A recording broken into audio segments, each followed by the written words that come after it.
Hello guys, আসসালামু আলাইকুম। আবারও স্বাগত জানাচ্ছি এমডি শফিক ব্লগের পক্ষ থেকে। আজকে আমি এসেছি বগুড়া জেলা সোনাতলা থানা অবস্থিত বাঙ্গালী নদীর পুরনো একটি চরে। এই চরে এক সময় শুধু বালু ছাড়া আর কিছুই ছিল না। সেই সব বালু আর নেই, এখন আবাদি জমির উপযুক্ত হয়ে গেছে।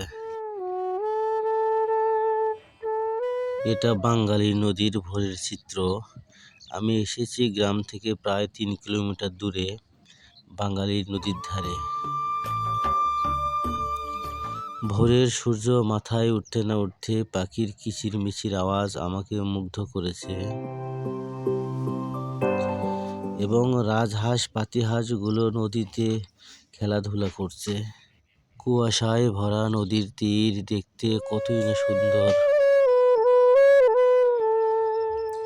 ওই পাড়ের কৃষক ভাইরা নৌকা দিয়ে এপারে এসে গরুর জন্য জমি থেকে ঘাস ছেলে নিয়ে এসে নদীতে ধুচ্ছে।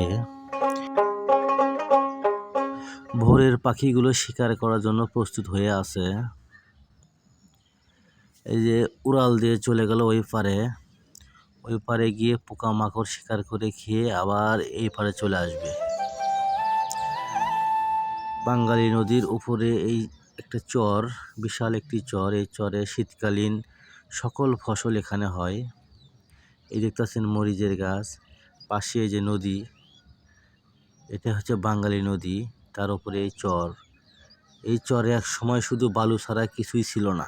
নদীর ধারে গম চাষ করার জন্য জমি প্রস্তুত করেছে এবং এক ভাই আরো জমি প্রস্তুত করতেছে গম চাষ করার জন্য। তো দর্শক, আজকে এই পর্যন্তই। যারা আমার এই পেজে নতুন দর্শক রয়েছেন এবং এই ভিডিওটি নতুন দেখছেন, তাদেরকে জানিয়ে রাখি, আমি হচ্ছে গ্রাম বাংলার ভিডিও বানিয়ে থাকি। গ্রাম বাংলার প্রাকৃতিক রূপ এবং সৌন্দর্য নিয়ে অনেক ভিডিও রয়েছে, চাইলে আমার পেজ থেকে ঘুরে আসতে পারেন এবং কী ধরনের ভিডিও দেখতে চান আপনাদের মতামত কমেন্টের মাধ্যমে জানাবেন, আমি সেই সমস্ত ভিডিও দেওয়ার চেষ্টা করব। আসসালামু আলাইকুম রহমতুল্লাহি ওয়া বারাকাতুহু।